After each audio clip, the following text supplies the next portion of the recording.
Good evening, good morning, good afternoon, wherever you are around the world of touch football.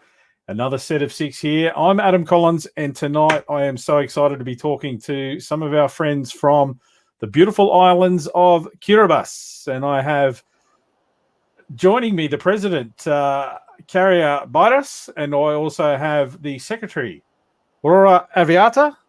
Thank you for joining us from Kiribati. Thank you very much, Adam. Thank you. So tell us a little bit about Kiribati and where it sits geographically in the world and just a little bit of the Kiribati story. Okay, so Kiribati, we used to be the Gilbert and Ellice Islands, so most of the rugby balls are like in Union at Gilbert. So we used to be the Gilbert Islands, we're now Kiribati, where every single day starts. Every day starts in Christmas Island. At the other end of Kiribati, so we're 14 hours ahead of Greenwich or London. We're situated right slam bang in the middle on the equator, in between the northern and southern hemisphere. So Tarawa is 3 hours north of Fiji, and Christmas Island is 3 hours south of Hawaii. A couple of years back, before the millennium, we had 2 days. We would be on Monday, and Christmas Island would be Sunday. And it was only just because of the millennium and the dateline that used to go straight through the middle of Kiribati that the government switched it. And Kiribati Tarawa being the capital, we kept our day, and Christmas Island had to move.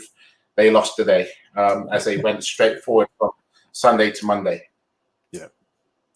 Wow. So there you go. Hopefully nobody was born in between and a little bit not sure where they are. Complicated. But no, fantastic. So and what's Kiribati famous for? Like, tell us a little bit about the island group and what goes on over there that makes life so beautiful. It's really calm here. A lot of the storms form on the equator, and then they move either north or south, become a nuisance to everybody. But for us, it's really calm. So we're really flat. We're little islets. A lagoon island's about 300 or 400 meters wide in parts, but long. So the island of Tarawa, for example, is like an L shape. 400 meters wide or 20 meters wide at parts. Going across the causeway, it's only about 10. But very low level. We feel the tide every now and again, because sometimes it comes into the house, but most of the time it is where it should be. Wow, there you go. So, well, that sounds like a place that I'd like to visit at some stage when the borders reopen. So I'm sure plenty of people will enjoy the chat tonight, and you might find an influx of touch football people coming to visit you over there.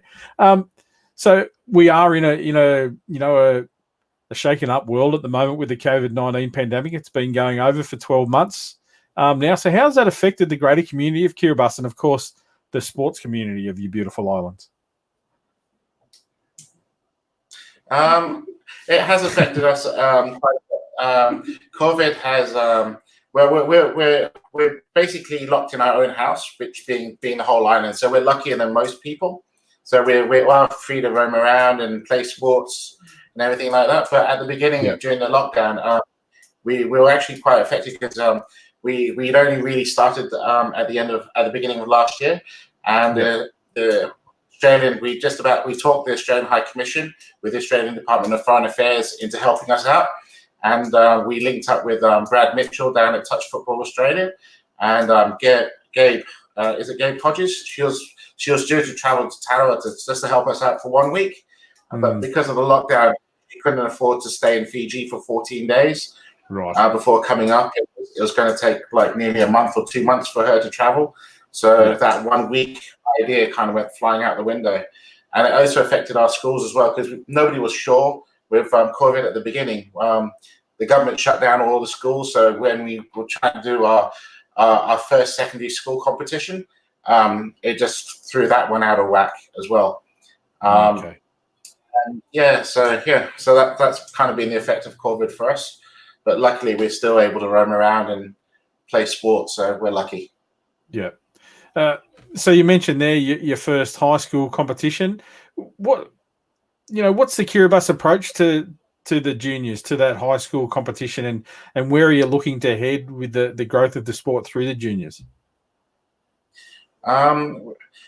We believe that the juniors are key, because we really want to have some really good teams to go and put ourselves on the map.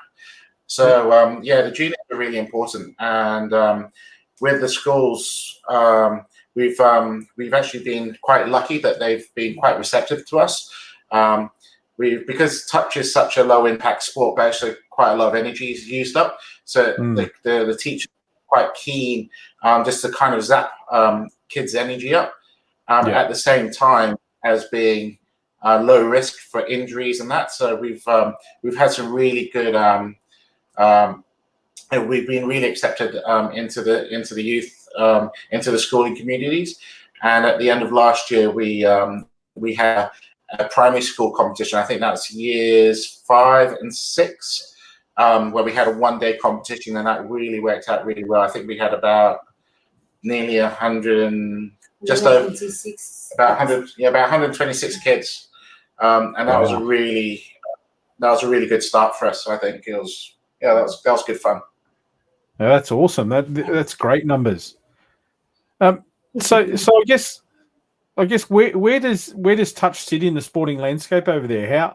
What other sports are you competing against or partnering with? Want to go home? I don't. Okay, I thought Laura was going to go with that one. We're mainly competing the traditional sports being here. There's actually Doriano, which is where you throw a cannonball at each other. But other than the traditional sport of Doriano, which is kind of like touch but with a cannonball. Soccer and volleyball are the other two very popular sports played throughout the islands. Laura was just reminding me that when we did our school competition, we had a third of our kids were actually girls, which isn't normal because, like in soccer's mainly boys. So being an intermediate sport is really good. And volleyball is the only one with a lot of girls and boys, men and women playing that one. So those are the two main sports. But then we also have all the other sports. Like we've done really well internationally with weightlifting. We won a gold medal at Commonwealth Games in weightlifting. And then there's powerlifting, judo, all the others, badminton. So there's quite a lot of sports, including archery, which is so there's quite a few sports, but the main two are soccer and volleyball. And this is where we think we fit in quite neatly right in the middle because we're more inclusive. We take all the women and all the kids and all the seniors, and we're able to mash them all together. So we don't really lose anybody. Yeah. So that exclusive nature of some of those other sports that you can compete against.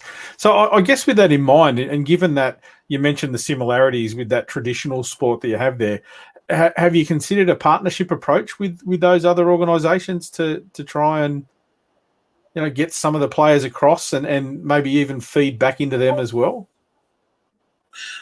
We've got an open door approach. We enjoy everybody just to come and play our sport. And it's but what we found if people haven't really returned. So we've had a couple of sports. They've just switched from one straight into us and haven't gone back. The other sports aren't really too happy about that part of the partnership. But we're slowly growing our numbers. Yep. But I guess that demonstrates to the community how well you are doing, and the fact that you can offer a product that the people want to stay in. That should drive those other sports to get bigger and better as well. So, kudos and hats off to you guys to what you've done there in as you said, a relatively short space of time. I know there's been a fair bit going on over there. Can you tell us a bit more about that? The technical development aspect of what you're doing in Kiribati. I know that there's been a lot done in the coach and referee space, again in a very short space of time. Yeah, we've really been flying through it really, because we've got a couple of goals, mainly to try and get into the Pacific Games, South Pacific Games, which is in tournaments hopefully in 2023. So what we've done, we've got that as our benchmark, as target, and then whatever we need to do to get up to that point, we're trying to get that done. We're really lucky, especially with the girls. We've got so many new girls joining the sport. And that's been like a really good eye opener, because as you said before, we've kind of mixed in with all the others. Like, we're good for athletics, we're good for soccer, we're good for badminton, we're good for all the sports, because it just builds up the stamina, the recovery rates, everything gets improved if you play touch. And yes, but technically, we were lucky because we really kick-started last year, which is when Touch first introduced version 5 of the new rules. So what we did was we adopted those, and we just started with those instead of changing rules halfway through. We just went for the new draft and just applied that. And the support from Touch has been great from FIT with the training, the online training for our refereeing and coaching. Has been absolutely great. And what we've done, because of the language, because we mainly speak Kiribati instead of English, so it was a bit of a struggle with the communication, but with reusing the same material, we've just kept on providing courses to anybody. We've said, if you've got a group of 10 people and you want to do the course, just let us know and we'll slot you in. And so we've just had group after group after group, just doing the refereeing and the coaching, so they can get more and more. So we're just trying to build up our knowledge base, but really quickly, because we've got a really hard target to hit in such a small amount of time. It really is outstanding. And we're seeing some of the pictures there as we were talking. You could see the enjoyment of the participants and how much they were putting into those courses as well. So you touched on the online courses, and they are relatively new in the education space from the Federation. Apart from the language barrier, how did you find them? Were the resources good to use, and was the process relatively easy? It was really good. We did struggle with at the first time when we first did the referee course on day one, because when we were trying to do the videos online, there was that delay and the buffering that took place, and it just didn't work. But on day two, that was solved. We downloaded the videos overnight, and then the following day when we came to videos, we just play them locally. And that worked really well for us. Yes, it was a learning curve, but the whole team from Australia as well, I think it was the second or the first on the referee online course. And it was really good. It was, as I said, we did try it earlier with Football Australia, but that just didn't happen. But yeah, the online course was really good. If it wasn't for the language barrier, I think we would be booking courses like every 2 weeks for groups, because we're growing. I think we're nearly up to about 800 members now playing. So there's a lot. We need a lot of resources, but by just recycling that same material and just repeating it to everybody, what we do is we put it as an introduction. So we do like an introduction to refereeing, and then if they want to do if everybody wants to do the official course, then they come back, and then we'll probably book those later on. But we'll just improve our language skills and just improve our game. It's really with the referees now, they've learned so much. And the game has got fairer, and everybody's enjoying the game a lot more now. Yeah, I think that's a really good point to make there. By increasing the skill level and the standard of refereeing, it actually allows the game to move forward.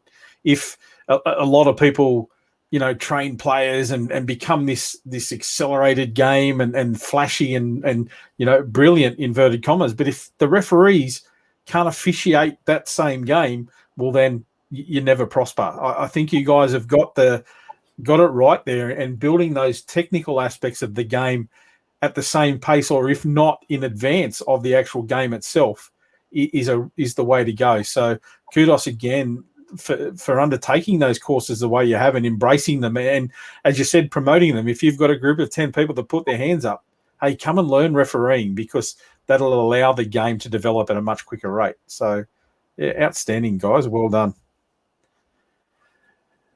We've got a couple of comments there. So we've got some viewers, and you seem to be fairly popular there. Karea, looks like Dad. Let's go, Dad. Oh, crumbs. Chloe as well. Very proud of, very proud.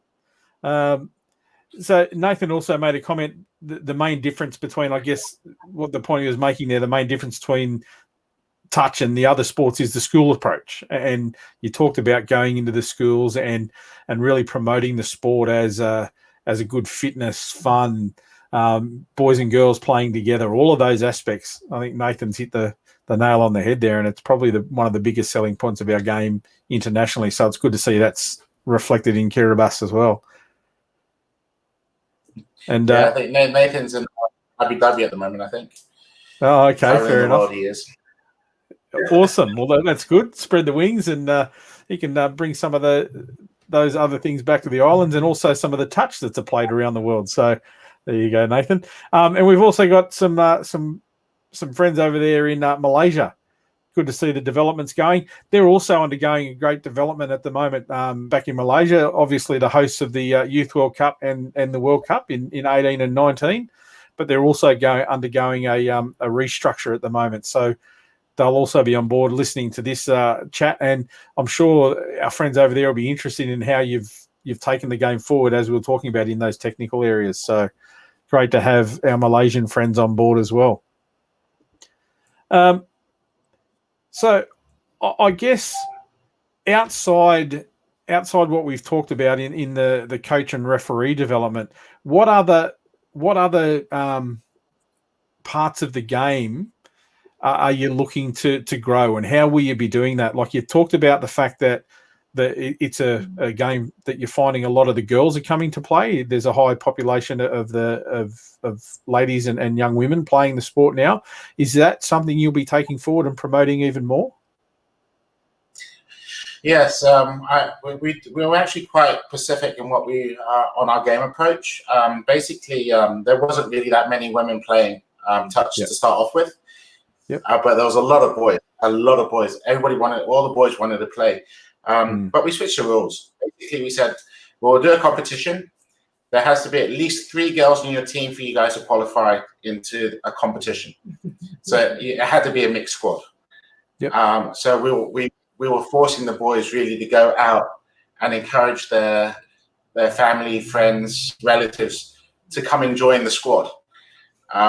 So we built the numbers up like that mainly, and then suddenly the Minister for Health, he wanted to separate everybody into boys and girls, but we just got to that right point where we could field a full girls team, a couple of full girls teams. So so we kind of moved from there. And the women are now that they're interested, they're just bringing their friends along, and we're not even doing anything to that one anymore. It's just skyrocketing now, because there was a lot of people, because everybody was fearful for rugby. They kind of, because that fear of saying, "Oh, it's a rugby ball. That's a dangerous sport." And I said, "Well, it's not. You just give it a go." And they had fun, and their kids are having fun, and then the parents are seeing the kids have fun, and the word is just it's been growing from there. And then by doing with our schools program, it's been great as well, because it's just let people. They might be far away in the villages, like there would be 1 or 2 from this villages, so not enough people to actually form a team. So now they're at school, they can join like-minded people and play, and it's been brilliant. We've been really lucky. Awesome. And Roora, what is it about the game that brought you into it? What do you love about the sport of touch football that you're actually involved in driving the direction in Kiribati?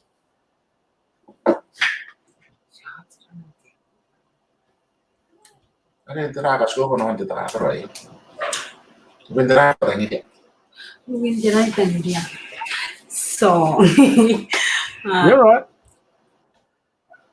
okay, I'm just a little nervous. I try my That's fine. best. I'm nervous as well. I'm just start from the beginning. Since 2014, I have joined the Kiribati Rugby. No, I mean the touch in Yeah. in the Kiribati Institute of Technology, KIT in Kiribati. Mm-hmm. We have myself and 4 friends joined together with some friends. Then I mean boys Yeah. together for the what to play Yeah. rugby. Yeah. We start from the training, and so I think I love this game, and I try to attend every training. The training Yeah. I did not miss the training.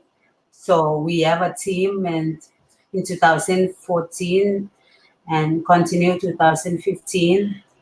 So I left the institute in 2016, and I joined the other clubs.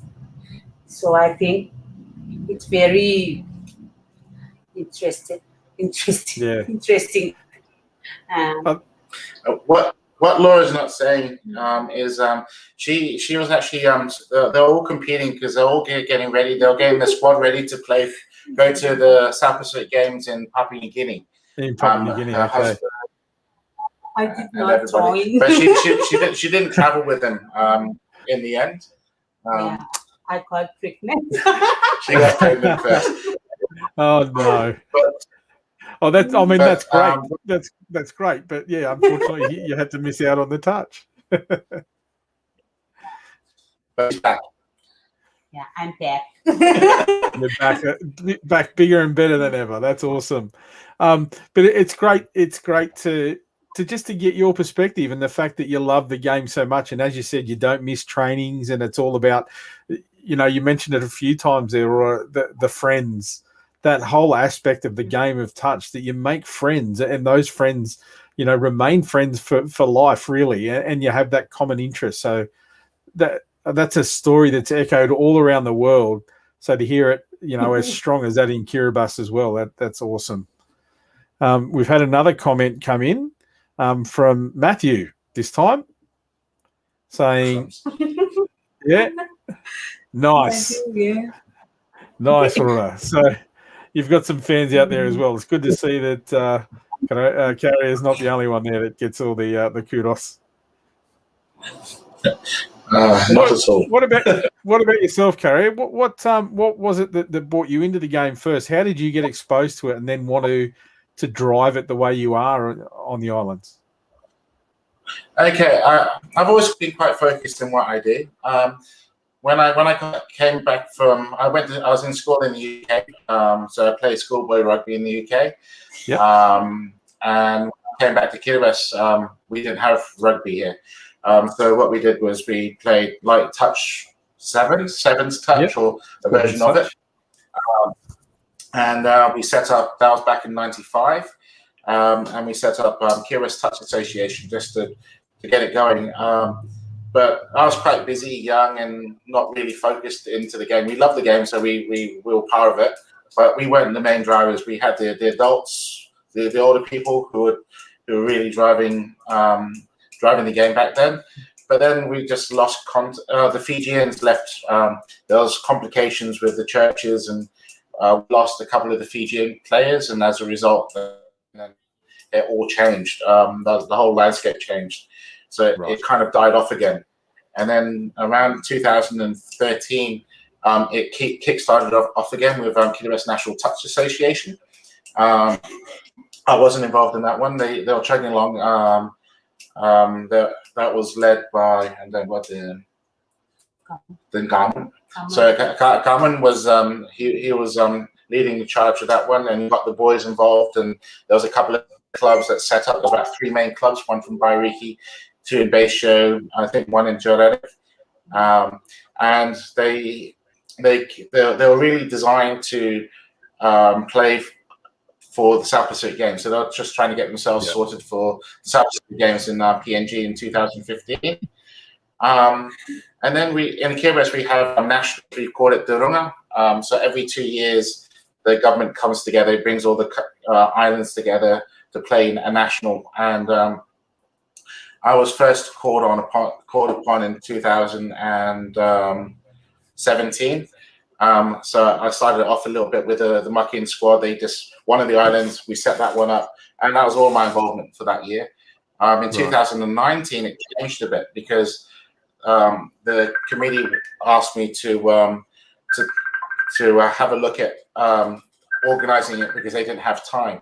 So the president at the time, who's now the vice president, asked me to take over. And basically, that's not mine. What we did was, for the outer islands came with like 2 soccer teams. So they came in with 2 football teams. So it was like 23 teams. We needed at least 6 teams to qualify. We only had 3 teams. So we weren't quite there yet. All we had to do was find 3 more teams to make it to make a national squad. But we changed the approach. What we did was we visited all the other islands and said, do you have any of your soccer players or players who have been dropped from their competition because you came with 2 teams? If they want to continue playing in Durunga, they could come and learn and play touch. So we went from 3 teams to 15 teams, with 1 dropping out last minute. So we went to 14 teams, which was way above the national minimum requirement of sports. And then after that happened, we had that competition. It was really successful. Everybody enjoyed themselves. And then the touch community, all the touch players, they had an AGM and voted me in as president. And then since then, we just made it.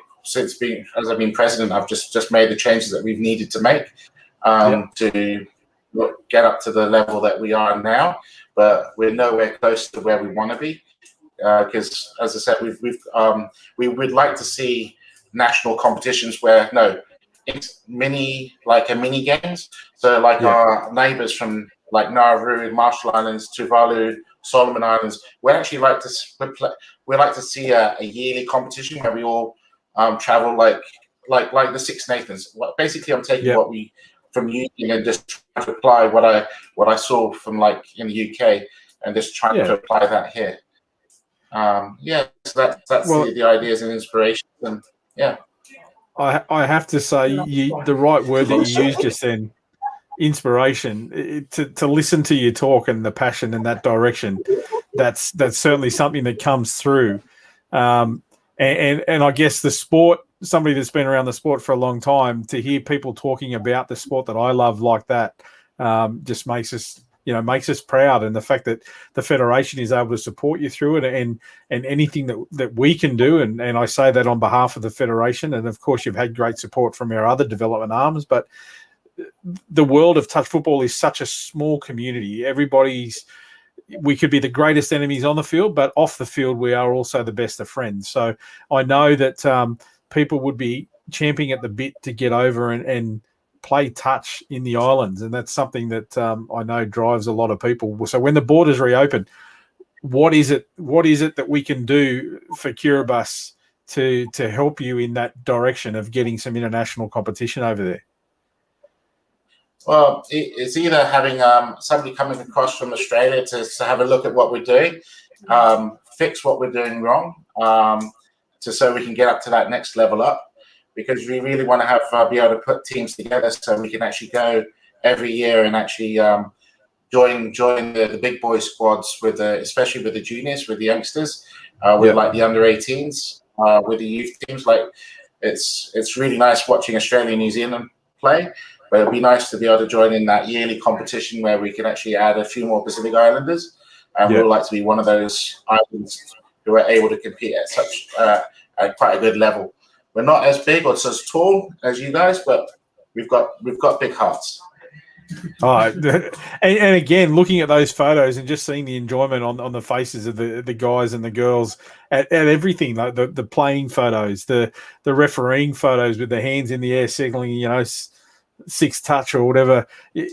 Just the look on their faces, you can see that enjoyment and your smiles as well, across the screens there.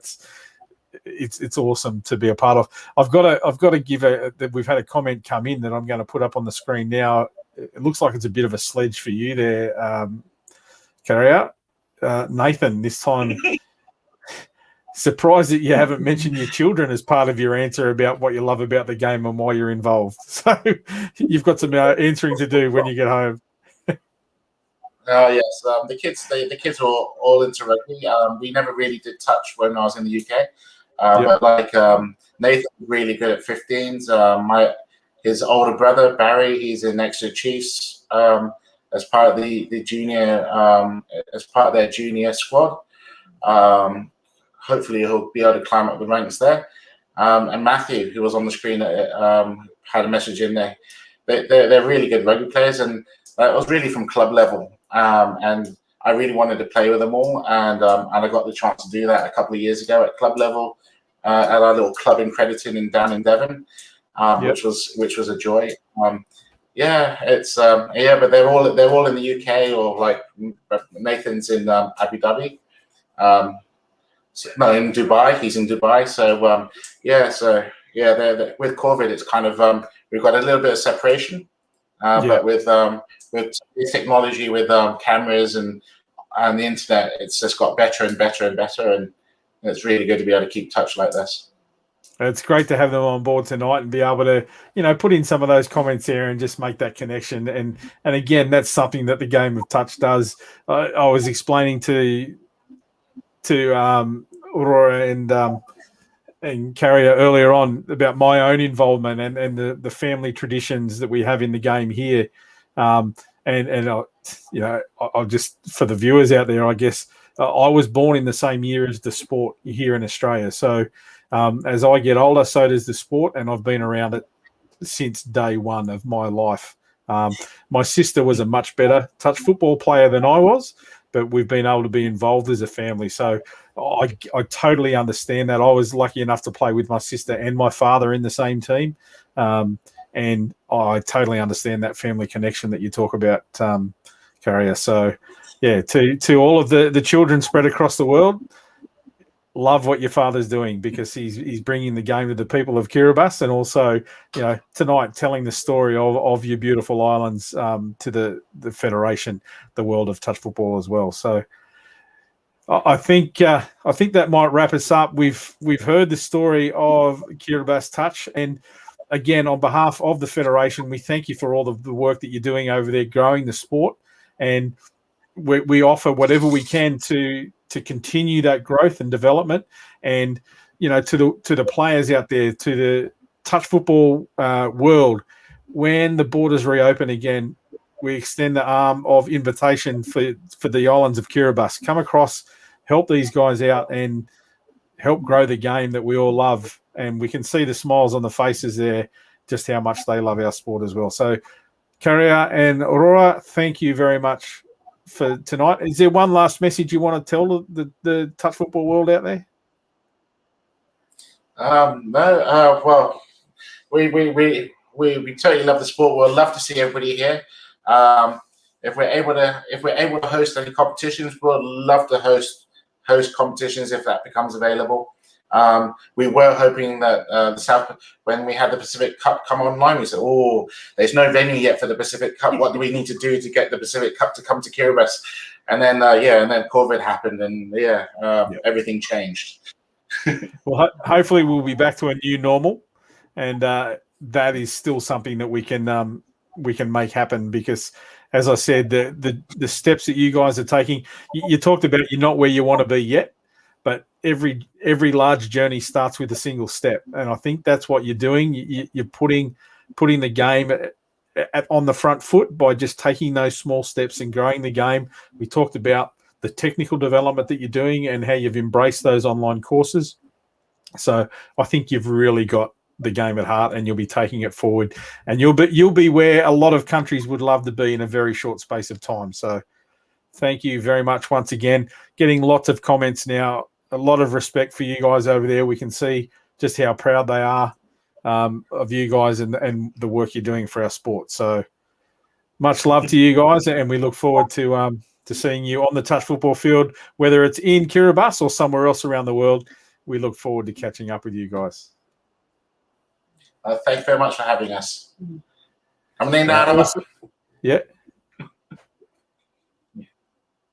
Now you go ahead, Karea. I was just saying, I'm named Araba, which is thank you very much in Kiribati. But na Kiribati, yon the touching kabine, the melody the which is our traditional blessing from here and from Kiribati. Health, peace, and prosperity. Beautiful. Thank you very much. And right back at you. I'd love to be able to say it in the Kiribati language, but your English is a lot better than my Kiribati. So I'll just say thank you on behalf of the Federation, and wish you exactly the same back. They said there are lots of comments coming in now. So we've got some from friends from Samoa. We've also had our Malaysian friends as well, and lots of love coming from the people there in Kiribati. So thanks again, guys.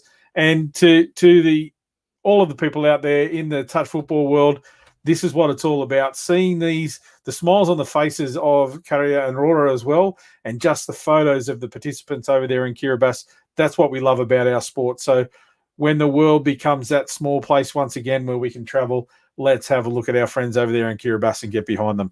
So thanks very much for joining us for another set of 6. We look forward to bringing you another episode, hopefully next week, where we'll visit somewhere else around the world and bring the game of touch football to everybody. Thanks for joining us. Bye for now.